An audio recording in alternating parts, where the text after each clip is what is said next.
It's April 2nd, 2015, Maundy Thursday. The long Easter weekend is just beginning in London, and a quiet calm is settling over the city. Streets that are normally buzzing with activity start to empty out. In Hatton Garden, the very heart of London's historic diamond district, jewelers and traders are locking up shop, ready for a 4-day break. They believe their fortunes are safe, tucked away for the holiday. Deep beneath the cobbled streets, inside the Hatton Garden Safe Deposit Company lies a vault. But this isn't just any vault. It's an underground fortress. A subterranean keep designed to be absolutely unbreachable. Its walls are 20 inches thick, made of solid reinforced concrete. The entrance is a massive steel door, secured by a time lock. A complex web of alarms and sensors guards every inch of the place. This is where the private wealth of London's jewelry elite is stored. For decades, it has been considered completely and utterly secure, but that belief is about to be shattered. As night falls over the deserted district, a plain white van pulls up to the building. There's nothing unusual about it. It looks like any other work vehicle. A group of men, dressed in high-vis jackets and hard hats like construction workers, get out. They begin unloading tools, equipment, and large wheelie bins. To any casual observer, they look like they're here to do some late-night repairs. They are not there to build. They are there to break. Now, if you're picturing a crew of young, tech-savvy thieves from a Hollywood movie, think again. This is the so-called Bad Grandpa's gang. The ringleader, Brian Reeder, is 76 years old. His accomplices include Terry Perkins, 67, Danny Jones, 60, and their lookout, Kenny Collins, who is 75. These men are relics from a bygone era of crime. They are old-school analog villains, specialists in a world of heists that existed long before digital surveillance and cybersecurity. And tonight, they have a plan. A bold, audacious plan to pull off one last spectacular score. They approach the building with the quiet confidence of men who have done this before. They slip inside, their movements practiced and precise. First target, the elevator. They disable it, forcing the doors open to reveal the dark, gaping maw of the shaft. This is their entry point. One by one, these men, well past retirement age, attach ropes and rappel down into the silent basement, descending into the belly of the beast. They arrive at the vault door. It's a formidable slab of steel, just as impregnable as its reputation suggests. They know they can't force it. They know they can't crack the lock. So they don't even try. Instead, they turn their attention to the wall beside it. Their plan isn't to go through the door, but to go through the solid concrete. They get to work. From their bins, they assemble a massive piece of industrial hardware, a 7,000-pound diamond-tipped core drill. This is not a subtle tool. It's a monster designed for heavy-duty demolition. They position it against the thick concrete wall, and with a low, grinding roar, they begin to drill. For the next 2 days, this is their world. The slow, methodical process of boring a hole directly into London's most secure vault. Now, you might be thinking, what about the alarms? Surely this much noise and vibration would trigger something. And you'd be right. The alarms do go off. A single text message alert is sent to the phone of the building's owner, but it's the middle of the Easter holiday. He doesn't check it. The police are also notified through the alarm system, but the call is logged with a note that no response is required unless the alarm sounds again. It's classified as low priority. No officers are dispatched. Nobody comes. The gang is left completely, unbelievably, undisturbed. So they drill, and they drill, and they drill.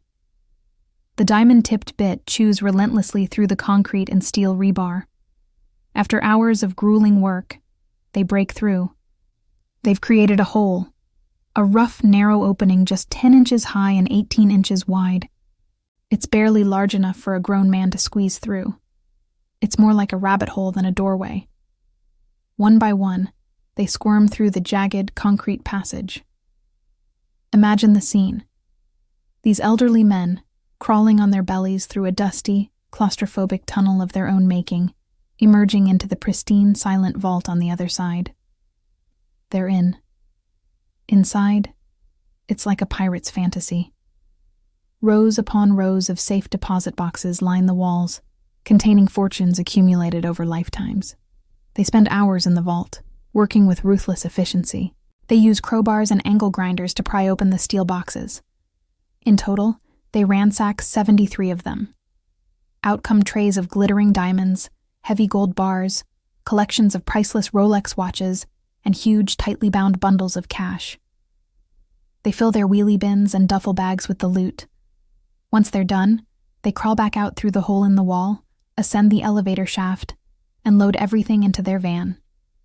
By the time the sun rises on Easter Sunday, they have vanished without a trace. For 2 more days, the city remains quiet. The holiday weekend continues. But on Tuesday morning, the Diamond District springs back to life. The owners and employees of the Hatton Garden Safe Deposit Company return to work. When they open the doors and descend into the basement, they are met with a scene of utter devastation. The vault is silent, coated in a thick layer of concrete dust and debris. The air is thick with the smell of pulverized stone, and in the wall, there is a gaping hole. The floor is littered with broken deposit boxes, their contents gone. The news explodes. The media dubs it the largest burglary in English legal history. The official estimate of the stolen goods is around £14 million. But unofficially, whispers in the Diamond District suggest the true figure could be far higher, maybe even as much as 200 million, as many clients likely underreported their undeclared assets. The execution was so audacious, so daring, it felt like something straight out of a classic heist film. The police are completely baffled. The thieves are phantoms. There are no fingerprints, no witnesses, no immediate leads. But this is where our story takes a turn. Old habits, as they say, die hard.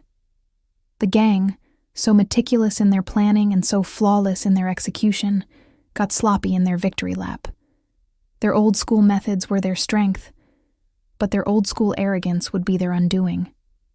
First, the cameras. Despite their efforts to disable the main security system, they were caught on a few grainy CCTV cameras in the surrounding streets. Second, their cars.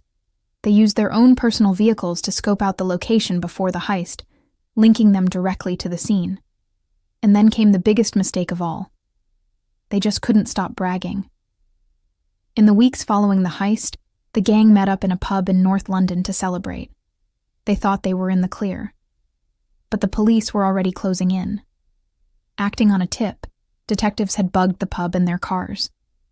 They listened in as the bad grandpas boasted about their incredible feat. They heard them arguing over how to split the multi-million-pound loot. They heard them vividly describe the drill, the concrete dust, the thrill of crawling into the vault. It was all the evidence the police needed. Within weeks, a series of dramatic raids were carried out. One by one, the bad grandpas were arrested. Brian Reeder, Terry Perkins, Danny Jones, Kenny Collins, the whole crew was rounded up. The media went into a frenzy.